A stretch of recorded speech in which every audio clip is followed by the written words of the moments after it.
In 1941, as World War II raged across continents, the United States faced a new kind of logistical nightmare.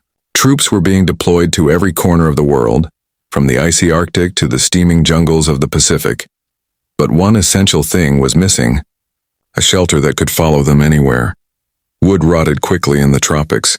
Concrete was too heavy to transport, and tents offered no real protection from wind or rain. Soldiers needed something better: a structure that could be packed into a crate, shipped across oceans, and assembled in a matter of hours without heavy machinery. The challenge was handed to engineers at Quonset Hut Naval Air Station in Rhode Island. Their mission was clear: create a building light enough to move, strong enough to withstand storms, and simple enough for untrained men to build in the field. What they designed would become one of the most iconic and enduring shelters in modern history: the Quonset Hut. The engineers began with an ancient idea: the arch. They knew that curved structures could handle immense pressure. A half-circle spreads weight evenly along its surface, directing forces downward into the ground instead of pushing against walls. This simple principle of geometry would become the key to the hut's incredible strength. They designed the building as a semicircular shell made from corrugated steel sheets, attached to a skeleton of lightweight steel ribs. The materials were easy to produce in wartime factories and resistant to the rot, mold, and insects that destroyed wooden barracks. Every piece could be nested together for compact shipping. When unloaded, soldiers could bolt them together with nothing more than hand tools. The result was astonishing. A small crew of 6 men could assemble a Quonset hut in less than a day. There were no foundations to pour, no skilled carpenters required. The hut could be built on sand, dirt, or concrete, and when the mission ended, it could be disassembled, packed, and moved somewhere new. But the true brilliance of the Quonset hut wasn't its simplicity.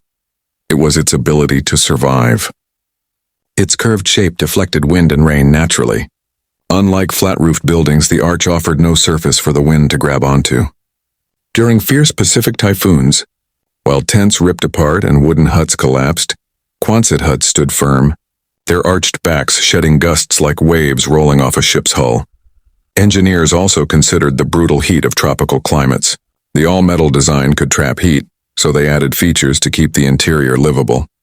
End walls were fitted with ventilators, and a small air gap between the inner lining and outer shell allowed air to circulate, creating a cooling effect. The huts could also be raised slightly off the ground on wooden floors, preventing moisture and insects from creeping inside. Every detail served a purpose. The materials were chosen for strength and practicality. Corrugated steel sheets provided rigidity while keeping weight low. The bolts and panels were standardized so any hut could be repaired or extended using parts from another. In the chaos of war, this modularity was priceless. Soon production ramped up to staggering numbers. American factories built over 150,000 Quonset huts during the war.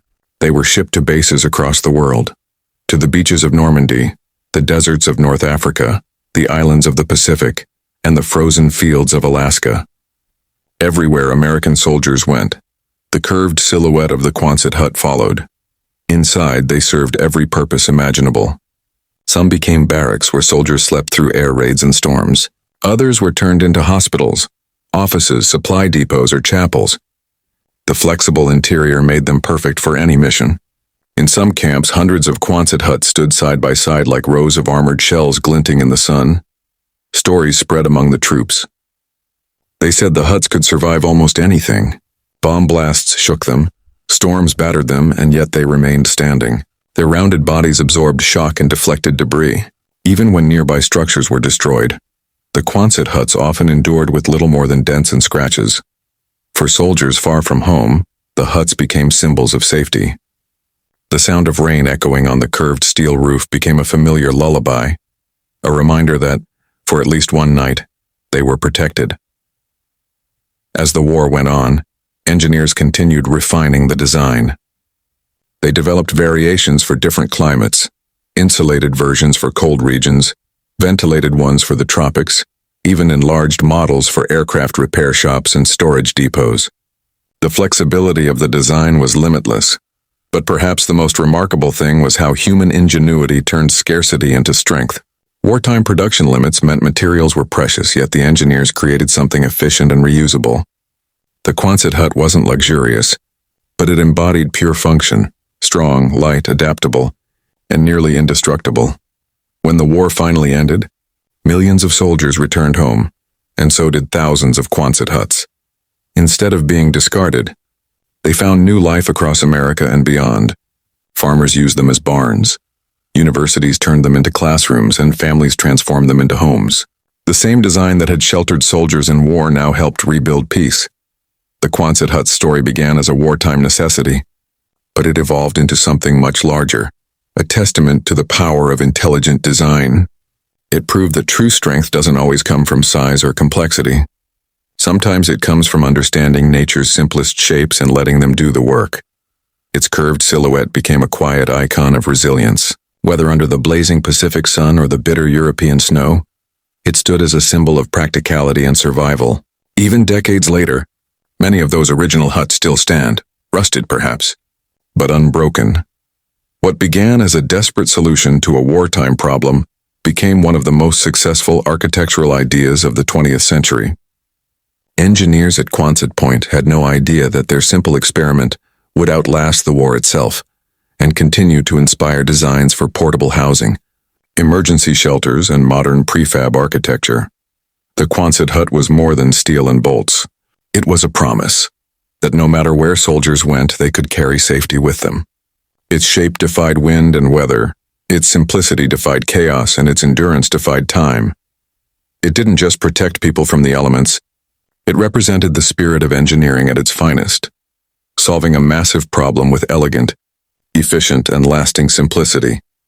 In the story of war, there are inventions built to destroy and inventions built to save. The Quonset Hut was one of the latter, a structure born from necessity but remembered for its strength, adaptability, and quiet beauty. And so, from a small naval station in Rhode Island came a creation that conquered storms, bombs, and jungle heat, not through power, but through design, the birth of a steel shelter that taught the world how to build for survival. When the first Quonset Huts left American shores, few realized that these simple curved buildings were about to face the most extreme conditions on Earth. From frozen tundra to steaming jungles, they would be tested by every force of nature and survive. As shipments began arriving at remote military bases, soldiers quickly learned why engineers had chosen the arch. The curved surface wasn't just for strength, it was for survival. Flat walls catch wind like sails. The Quonset's curved back let it roll harmlessly over. When tropical storms howled through Pacific islands, their rain came sideways, their wind strong enough to snap trees in half. But the huts, with their metal skin and flexible frame, stood unshaken. On small islands where storms arrived without warning, troops had little time to prepare. They secured supplies, tied down equipment, and waited inside their huts as winds screamed across the camps. When the storm passed, debris littered the ground, palm trees were stripped bare, and tents had vanished, but the Quonset Hut still stood. Their arch had done exactly what it was designed to do: absorb the pressure, bend slightly, and release it back into the earth. In the deserts of North Africa, nature tested them differently. There, the challenge wasn't wind or rain, but heat and dust. Daytime temperatures climbed above 120 degrees Fahrenheit, and the sun beat down on the hut's steel skin like a furnace. Inside, the heat could have been unbearable, but engineers had thought ahead. Each hut had small ventilation windows at both ends, creating a natural flow of air. As hot air rose to the top, cooler air was drawn in through the lower vents. It wasn't perfect, but it kept the inside livable. Soldiers even added makeshift insulation by lining the inner walls with wooden panels or stretched fabric, reducing the radiant heat from the steel. When sandstorms rolled across the desert, the curved design once again proved its worth. Flat buildings filled with dust, the Quonset Huts let the wind glide over their tops, leaving only a thin layer of sand around their edges. Even after the worst storms, soldiers could simply brush off the grit and get back to work. Thousands of miles away, in the jungles of the South Pacific, a new set of challenges awaited. Humidity was relentless. Rain fell almost every day. Wooden structures rotted within months, and canvas tents turned black with mold. But the steel huts resisted it all. Engineers had given the huts a secret weapon against jungle heat. They could be raised off the ground using wooden platforms. This allowed air to circulate underneath, keeping interiors dry and cool. The raised floors also stopped insects, snakes, and water from entering during heavy rainfall. Soldiers stationed in New Guinea or the Philippines often lived in huts perched just a few feet above swampy ground. Small islands of safety in a sea of mud. Even in the most remote regions, soldiers quickly learned to modify their huts for comfort. Some hung mosquito nets from the steel ribs. Others attached bamboo shades to block the sun. In freezing climates, crews lined the walls with insulation and fitted oil stoves inside. The Quonset hut became a blank canvas for adaptation, a building that could evolve with the environment. In Alaska and the Aleutian Islands, the winds were so strong they could lift airplanes off the ground. Snow buried entire camps in a single night. Yet the Quonset huts endured. Their curved design allowed snow to slide off instead of building weight on the roof. Even under tons of ice, they flexed instead of breaking. Soldiers inside could hear the roar of the wind outside, but the huts never yielded. What made this simple shape so powerful was the way it worked with nature, not against it. Instead of trying to resist the forces of wind or heat, it guided them around itself. The air flowed smoothly across the curve, the rain rolled down its sides, and the earth beneath it stayed stable. This harmony between design and environment was rare, and it made the Quonset hut one of the toughest portable structures ever built. Everywhere the huts went, they proved their worth. On coral islands, they resisted salt corrosion. In jungles, they kept out moisture. In deserts, they stood firm against sand and heat. No matter the location, the same simple design worked. Soldiers began to trust the curved silhouette more than anything else. In one Pacific outpost, a violent typhoon struck during the night. Winds tore through the camp, flattening everything in their path. When daylight returned, the only structures still standing were the Quonset huts. Soldiers emerged from them covered in dust but alive, their shelters dented but intact. Word spread fast across military channels. The huts could take almost anything nature could throw at them. The hut's modular nature also played a role in their resilience. If one section was damaged, it could be replaced quickly with another. Their simplicity meant no single point of failure. The ribs, panels, and bolts worked together like the bones of a living organism, each part contributing to the whole. In tropical climates, engineers kept improving the design. They added better ventilation systems and lightweight insulation to reduce heat absorption. They experimented with different coatings to prevent rust and reflect sunlight. With every version, the huts grew stronger, lighter, and easier to maintain. To the soldiers who lived in them, these huts became more than buildings. They were safe zones, small pockets of reliability in the chaos of war. When rain poured down in endless sheets or desert winds screamed for hours, the rhythmic sound of rain tapping against steel or sand brushing against metal became strangely comforting. The huts were alive with sound, but they never broke. In some camps, Quonset huts formed entire communities.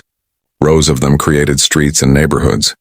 There were kitchens, medical stations, offices, and even theaters, all inside the same familiar arched walls. The design that had started as a quick wartime solution was now shaping the daily rhythm of military life. The more nature tried to break them, the more their reputation grew. Engineers studied their performance after each storm and found patterns that confirmed what they had hoped. The Quonset's geometry was nearly perfect. It didn't fight the wind, it guided it. It didn't resist pressure, it distributed it. That balance between strength and flexibility was what made it unbeatable. As war continued, soldiers started to call the huts steel shells, comparing them to the armor of turtles, nature's own curved defense system. The nickname fit perfectly. Like a turtle's shell, the Quonset hut offered protection without complexity, proving that sometimes the simplest forms are the most powerful. By the end of the war, the huts had been tested in nearly every environment imaginable. From blizzards to sandstorms, from tropical heat to coastal typhoons, they endured. Engineers realized they had created something more than a temporary shelter. They had built a universal structure. The story of how the Quonset hut conquered nature was not about brute force. It was about intelligence, about understanding how to work with the natural world instead of against it. Every storm, every gust of wind, every drop of rain only confirmed that its creators had achieved something extraordinary. And so, while other wartime inventions faded into history, the Quonset Hut remained. Its shape had proved itself in every battlefield and every climate. It was no longer just a military building. It was a masterpiece of engineering simplicity, a silent companion that stood guard against the fury of nature. As the war deepened, the Quonset Hut faced a new kind of enemy, one far more destructive than storms or heat. The sky filled with bombers, explosions thundered across battlefields, and entire bases shook under the force of war. The huts that had defied wind and rain were now being tested by fire and shock. When engineers designed the Quonset Hut, they hadn't just considered nature's fury. They had quietly accounted for war's violence. Its low, curved shape wasn't only aerodynamic, it was also strategic. Tall buildings drew enemy fire, but Quonset Huts hugged the ground like armor. Their half-moon profiles made them harder to spot from the air, especially when camouflaged with netting or vegetation. When bombs exploded nearby, something remarkable happened. The shockwave, a powerful wall of compressed air that could level concrete, didn't hit the huts head-on. Instead, the curved walls deflected it upward and around. The pressure flowed over the steel shell, dissipating across its surface before it could destroy the structure. In tests conducted during the war, engineers witnessed this firsthand. Where square buildings shattered under blast waves, Quonset Huts survived with little more than dents. The secret was the same principle that had protected them from storms. The arch distributed force instead of resisting it. On the front lines, soldiers began to notice it too. During air raids in Europe and Asia, many took refuge in the huts, trusting the steel shells more than any wooden barracks or trench shelter. When the bombs fell, the huts trembled and groaned, dust falling from their bolts, but when the noise faded, they were still standing. In one Pacific outpost, a direct hit landed just yards from a row of Quonset Huts. The explosion flattened vehicles, tore through sandbags, and sent shrapnel flying in every direction. When the smoke cleared, the huts were dented and scarred, but intact. Soldiers who had been inside emerged stunned, alive because of a design that turned physics into protection. The simplicity of the Quonset Hut once again proved to be its greatest strength. There were no weak corners, no heavy beams to snap under pressure. Every curve worked like a spring, absorbing impact and returning to shape. Even when panels were damaged, they could be unbolted and replaced within hours. In war zones where time meant survival, that flexibility was priceless. But the danger didn't only come from bombs above. Artillery shells, collapsing debris, and even nearby explosions tested the huts again and again. Each time they held their ground. Soldiers began using them not just as living quarters, but as ammunition stores, repair shops, and field hospitals, places that had to stay standing no matter what. Inside these curved shelters, mechanics repaired vehicles, medics saved lives, and officers planned operations. The huts became more than structures. They were the beating hearts of forward bases. Each one represented security, a rare feeling in a world constantly under fire. Even in the most devastated regions, their endurance was unmatched. In Europe, where cities lay in ruins, American engineers used Quonset Huts to rebuild military command posts within days. In the Pacific, they became field hospitals where doctors worked under the constant sound of rain and distant explosions. Soldiers nicknamed them steel lifesavers. Some engineers joked that the huts were part machine, part animal. They seemed to breathe during explosions, expanding and flexing, then returning to shape. But this wasn't luck or mystery. It was science. The strength of the Quonset Hut came from its geometry, the same principle used in domes, bridges, and airplane wings. The curve shared the load equally, turning destruction into deflection. During the later years of the war, as air raids grew heavier, the huts were reinforced with sandbags or earth berms around their bases. This simple addition made them nearly bomb-proof. Even when shrapnel tore through the outer layers, the huts rarely collapsed. Soldiers inside could hear the metallic ping of fragments striking the steel, like hail on a roof, but they knew they were safe. The combination of strength, simplicity, and mobility made the Quonset Hut one of the most valuable tools of the Allied campaign. Thousands of them dotted the landscapes of war, from airfields to ammunition depots, from jungle outposts to frozen Arctic bases. They were everywhere, silent and steady, doing the one job they were built for, to endure. But what truly set them apart was what happened after the bombs stopped falling. When the war ended, the world was left in ruins. Cities needed rebuilding, displaced people needed homes, and soldiers needed somewhere to return. Once again, the Quonset Hut answered the call.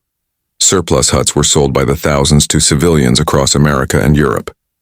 They became classrooms, storage barns, workshops, churches, and family homes. People who had once fought under their steel arches now lived beneath them in peace.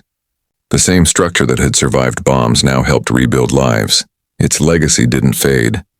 Architects and engineers studied its design for decades after the war. They discovered that its simplicity was timeless, the perfect balance between strength and efficiency.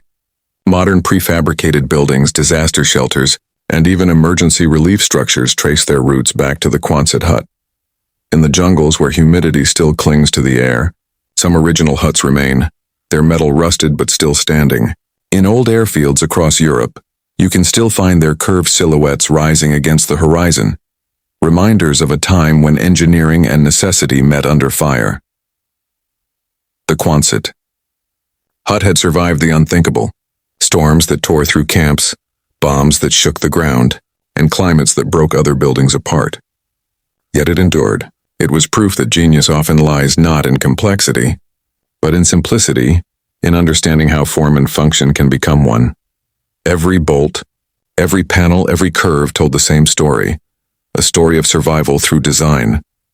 It wasn't built to look beautiful, it was built to last, and in that purpose it became beautiful in its own way. By the end of the war, the Quonset Hut had become more than an invention. It was a symbol of resilience, of how human creativity could turn steel and shape into safety, and safety into hope. It had stood against storms, faced the fury of bombs, and withstood the chaos of the world's greatest conflict. The soldiers who once built them with their own hands carried those memories for the rest of their lives. They remembered the echo of rain on the steel roof, the trembling of the walls during air raids, the comfort of shelter after nights of fear. To them, the Quonset Hut wasn't just metal, it was survival itself. In the years that followed, long after the guns fell silent, the hut stood quietly as part of the landscape.